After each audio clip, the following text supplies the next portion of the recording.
안녕하세요. 반값보험료 만들기입니다. 오늘은 MZ세대, 2030 세대 유병자 보험 가입이 증가하고 있다. 무엇 때문인가 봤더니 우울증, 공황장애 치료가 많아져서 그렇다고 해서 그걸 좀 주의하자라는 내용의 영상을 좀 준비해 봤습니다. 자, 이런 치료를 받으니까 표준체 가입에 배제가 되는 거예요. 유병자 상품, 간편심사 상품, 이렇게 비싸게 그런 상품에 가입되는 경우들이 많다라는 거죠. 관련해서 뉴스들이 나오고 해서 그 내용들 중에 중요한 내용만 좀 보고 우리가 어떻게 해야 되는지 주의해야 될 사항들 제가 좀 설명을 좀 해보려고 합니다. 이 정도 사항 꼭 기억하시고 또 많이 알려주셔서 문제없이 효과적으로 보험 가입 잘할 수 있게 도와주시면 좋을 것 같아요. 한번 영상 시작해 보도록 하겠습니다.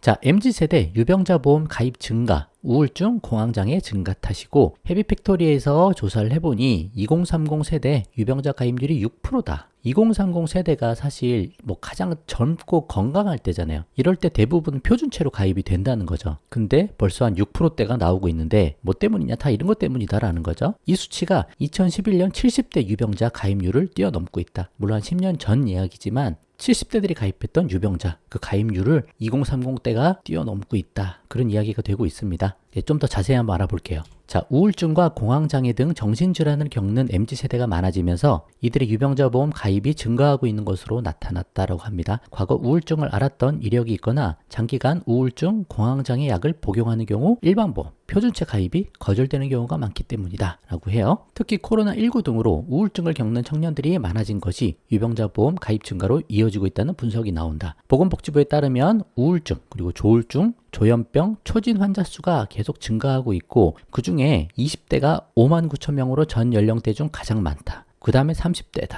라고 하는 거죠. 아주 젊은 세대부터 이런 정신적인 치료들을 많이 받고 있는 요즘 그런 상황이다 라는 부분을 우리가 좀 기억은 해야 될 것 같아요. 그래서 보험업계 관계자는 청년들이 우울증 등 정신질환으로 정신과에 가는 경우가 많은데 진료 이력이 있으면 각 보험사 심사 기준에 따라 유병자로 분류되는 경우가 있다며 이러한 사실을 잘 모르는 고객들은 억울해하는 경우도 있다라고 합니다. 자, 2030 때 젊고 건강해요. 신체적으로 건강한데 정신적인 치료 이런 거 받다 보니까 보험을 비싸게 가입하거나 부담보되거나 그런 문제들이 생기는 거죠. 이걸 잘 모르고 그냥 병원 가시니까 이런 문제들이 생기는 거예요. 그래서 이건 아는 사람들이 이야기를 해줘야 된다. 실제로 이런 경우가 되면 남들보다 훨씬 비싸게 보험을 내야 되는데 매우 억울한 경우가 될 수가 있죠. 자, 정신과 진료 이력이 있으면 표준체 보험 가입이 거절될 가능성이 크다. 고객은 보험사에 3개월 내 병원 방문에 진단을 받거나 약을 처방받은 이력, 1년의 병원에서 진찰을 받고 재검사 받은 이력, 추가검사, 재검사 그런 거죠. 5년 내 같은 원인으로 수술 입원, 30일 이상 약 복용 그런 사실들을 알려야 되잖아요. 우울증과 공황장애 등으로 장기간 약을 복용하는 사실을 보험사에 알릴 경우 보험 가입이 거절될 수 있다. 거절도 될 수 있다는 거죠. 특히 약을 30일 이상 처방을 받다 보니까 또 약도 계속 바뀌다 보니까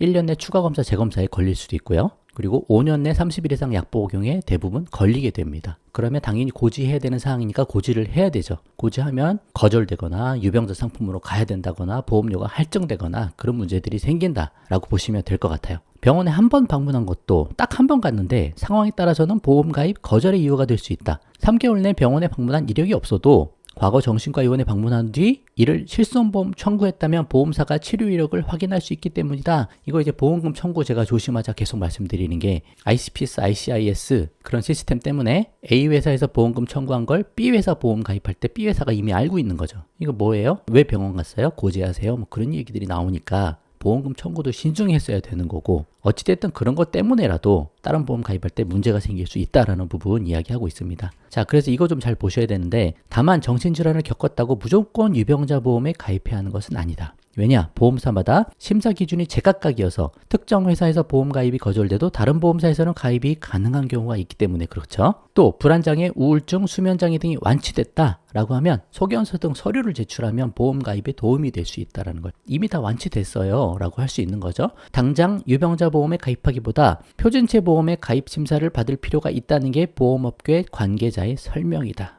라고 합니다. 또 보험을 인수할 것인지 판단하는 기준이 회사마다 다르다라는 거예요. 그래서 우선 표준체로 가입 심사를 해보고 가입이 불가능하면 그때 유병자 보험을 선택하는 게 더 합리적이다 라고 했습니다. 자, 그래서 뭐예요? 제가 늘 말씀드리는 게 여러 회사 컨택을 해봐야 된다는 거예요. 설계사분도 여러 번 해봐야 된다는 거예요. 이 설계사분이 이거 안 돼요 라고 한다고 그냥 포기해야 될 게 아니고 또 다른 설계사 만나서 또 찾아봐야 되는 거예요. 찾다 보면 가장 좋은 조건, 똑같은 병력이라도 A 회사에서는 인수해주고 B 회사에서는 할증되거나 부담보되거나 할 수도 있다는 겁니다. 그래서 발품을 팔아야 되는 거예요. 보험도. 그래야 보험료도 줄이고 보장도 더 좋게 가입할 수 있는 방법들을 찾아낼 수 있다. 그냥 이거 가입하세요 라고 그냥 그거 가입해서 사인하고 그렇게 하는 게 아니에요. 이제 보험은 우리가 찾아 나서야 된다.